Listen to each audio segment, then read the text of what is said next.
Ngayong araw nga magpaparaw sailing kami at ang napili naming oras is 5:30 onwards para sakto sa sunset. Sobrang ganda ng view nito, panigurado. Kailan habit tayo, Papa? Hindi. Anong tawag dito ng paraw sailing? Tingnan mo yung mukha mo, bebe. Oh, meron pang ice cream. Nandito na nga yung bangkang sasakyan namin at trivia lang pala. Itong sasakyan namin is walang makina, hangin lang talaga yung magpapaandar sa kanya. At di kayo maniniwala, 3 yung piloto nito. At ang unang sumakay nga, si Mrs. ko. Tapos sumunod yung anak namin at syempre ang panghuli, ako.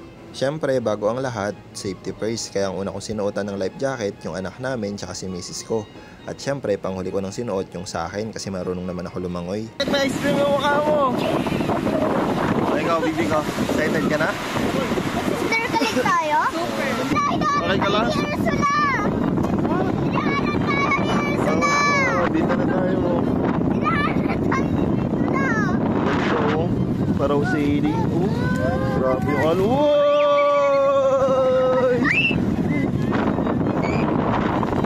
Grabe yung experience na to, one in a lifetime. Kaya naman pag pupunta kayo ng Boracay, idagdag nyo sa bucket list nyo yung paraw sailing. As in worth it talaga. I-rate ko nga to ng 1,000 over 10. As in nag-enjoy talaga kaming pamilya. Kung tatanungin nyo naman kung magkano, 600 per head yung binayaran namin. 3 kami kaya total 1,800. At 30 minutes na pala yun na makikipagbuno kayo sa alon. Kung sa pa-extremean naman, hindi naman siya totally extreme kasi yung anak namin hindi naman natakot totally. As in nag-enjoy talaga kaming 3. Madam, ay ko ba? Yung ano? Ay, tayo na sa jet ski! Ha? Para tayo sa surf! Surf? Dali, ganda ka. Wala yan.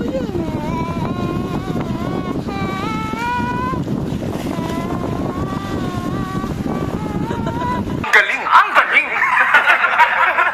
Patapos na nga kami at pababa na rin ng bangka. Overall, sobrang sulit ng water activity experience na to. Kaya dagdag nyo na rin sa bucket list nyo. Maraming salamat sa panonood. Bukas ulit. Iko, kamusta experience mo ng paraw sailing?